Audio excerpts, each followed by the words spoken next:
Heralded in the Times magazine as the greatest physicist of the 20th century, Albert Einstein contributed a number of significant ideas to the world of physics.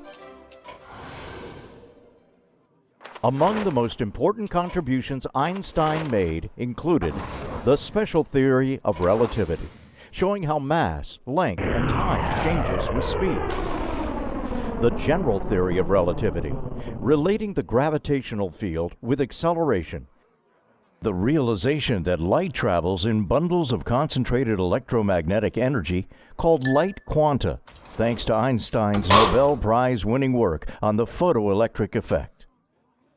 And the world-famous E equals mc squared equation that eventually led to an understanding of how stars shine. Yet Einstein's legacy to science will not stop there. There is one more important idea to come from this remarkable physicist, and it is only in recent times has the scientific community realized exactly what it is he had achieved in his long and productive life. The idea can be found in what Einstein called the unified field theory. For the uninitiated, the unified field theory is essentially a mathematical statement from Einstein to support his idea of a link between electromagnetism and gravity. Just like his famous E equals mc squared equation, showing energy and mass are one and the same thing, the unified field equations are also designed to show electromagnetism and gravity as being one and the same thing too. Of course, the biggest question on everyone's mind is, did Einstein succeed in his work? In 1924, Albert Einstein completed the essential aspects of his unified field theory. After further refinements, the fully completed version was published in 1929. Since then, and right up to the end of his life, Einstein remained confident that the idea he came up with and encapsulated in his unified field equations is correct. There is no doubt from Einstein's perspective that he believed he was successful in what he achieved. But what is the view of other scientists regarding Einstein's work? According to Dr. Cornelius Lanksos of the School of Theoretical Physics at the Dublin Institute for Advanced Studies, he confirmed the general scientific view of Einstein's final theory when he said, and here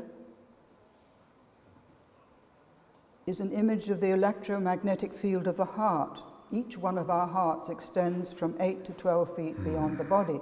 So if you think about your body, you're extending practically to the end of the row. Each one of us is interacting with the fields of everybody else's field. Our heart is connected to all the vital organs of the body, which are also tiny fields. And in the adult, the electromagnetic field of the heart is 500 times more powerful than that of the brain. Yet how little attention we pay to the heart. It's really the key to everything. This is the second point, that the third point. The universe consists of vibratory oscillations. Don't worry, loves. The cavalry's here. The basic particles in the field are oscillating and vibrating inconceivably rapidly, so rapidly that there is no apparent space between them. This electromagnetic oscillation is the ground state of the universe. And this continuous oscillation is so rapid that it makes matter appear to us as stable and solid. So beneath the stability of our bodies and this room and the floor and the building is this state of oscillation. Isn't that amazing? I think it's extraordinary. A physicist called Paul Davies sums up this extraordinary fact in these words. The universe is not a collection of objects, but is an inseparable web of vibrating energy patterns in which no one component has reality independently from the entirety. And included in the entirety is the observer, which is ourselves. Now I come to the importance of protons. So first we have the field, then the electromagnetic fields within it, then the underlying oscillating state of the field, and now we come to the particles, which constitute the fabric of all fields within the greater field. And this is one of the most fascinating aspects of unified physics. Within the atom are protons, and all space-time, or the so-called vacuum, is made up of protons. We are made up of protons. Protons, in turn, are made of infinitesimally small oscillating units called Planck spherical units, which are 1 billion trillion times smaller than a proton. Just unimaginable. So all so-called matter is made out of protons and these infinitesimal Planck units. I should perhaps say that the Planck spherical units are named after Max Planck, the scientist who in 1900 named the quanta of quantum theory that were later understood to manifest in space-time as both wave and particle. There are 100 trillion cells in our body and 100 trillion atoms in every one of those 100 trillion cells. Each one of these atoms contains a proton, and each proton holds trillions of Planck spherical units. Sort of mind-boggling. Connect this astounding fact to the number of cells and atoms and protons and Planck spherical units in the universe as a whole. The next thing to understand is that in quantum physics, all particles are connected to each other and to every observer in the universe. All these Planck units, protons, atoms, and cells are connected to each other, forming a stupendous field of energy that is in a continuous state of oscillation. They produce a holographic structure with very specific ratio relationships and a dynamic wormhole-like network which connects all points across all scales, generating a connected universe. This universal network system is a fractal learning structure in which each point is learning from the whole, and in turn the whole is informing each point. This is so incredible. I hope I'm communicating my excitement. I have no scientific background whatsoever. I was no good at maths. And I'm really very cheeky to be presenting this. Now we come to the holographic principle and the fractal nature of the universe. A fractal is a type of pattern that repeats at all scales.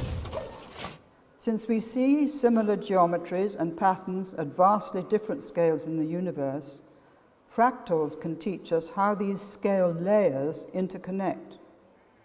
The mathematics of unified physics depicts this with remarkable precision, showing us that the scale gradient from the tiniest to the largest dimensions of the universe is inherently fractal throughout. I'll return to this later.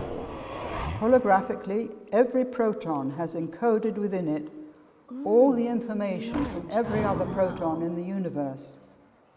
The information of the whole is therefore present in each point.